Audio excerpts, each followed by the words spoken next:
नमस्कार, मी ऐश्वर्या तुम्हा सर्वांचं स्वागत करते। आज आपण जाणून घेणार आहोत श्री दत्तक्षेत्र नरसिंहवाडीबद्दल। नरसिंहवाडी हे कोल्हापूर जिल्ह्यातील एक महत्त्वाचं तीर्थक्षेत्र आहे, जे कृष्णा आणि पंचगंगा नद्यांच्या संगमावर वसलेले आहे। हे ठिकाण दत्त संप्रदायासाठी अत्यंत पवित्र मानले जाते, कारण दत्त महाराजांचे द्वितीय अवतार श्री नरसिंह सरस्वती येथे सुमारे 12 वर्ष वास्तव्यास होते। या ठिकाणाला त्यांच्यामुळेच नरसिंहवाडी असे नाव मिळाले। येथे एक प्रसिद्ध दत्त मंदिर आहे, जे विजापूरच्या आदिलशहाने बांधले होते असेही मानले जाते। या क्षेत्राला नरसोबाची वाडी असे देखील म्हणतात। नरसिंहवाडीला दत्त महात्म्याचे अधिष्ठान लाभले आहे, त्यामुळे आजही ही वाडी दत्त महाराजांची राजधानी म्हणून ओळखली जाते। कारंजा येथे नरसिंह सरस्वतींचा जन्म झाला। त्यांनी संन्यास दीक्षा घेतल्यानंतर ते तीर्थाटनास निघाले।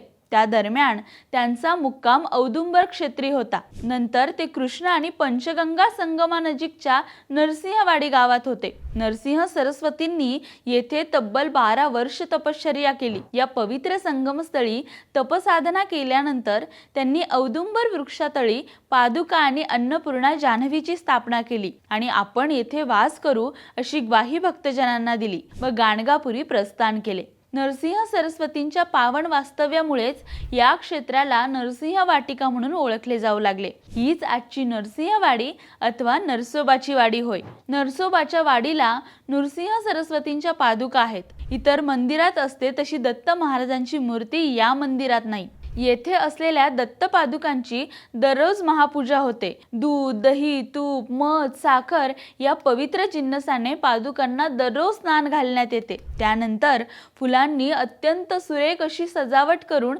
त्यावर शाल पांघरली जाते। ही महापूजा भाविकांना दूर बसून पाहता येते। तर कशी वाटली तुम्हाला आमची ही माहिती? तुम्ही नरसोबाच्या वाडीला कधी गेला आहात का? आम्हाला कमेंट करून नक्की सांगा। आणि हो, आमच्या इंस्टाग्रामला फॉलो करायला आणि यूट्यूबला सबस्क्राइब करायला विसरू नका।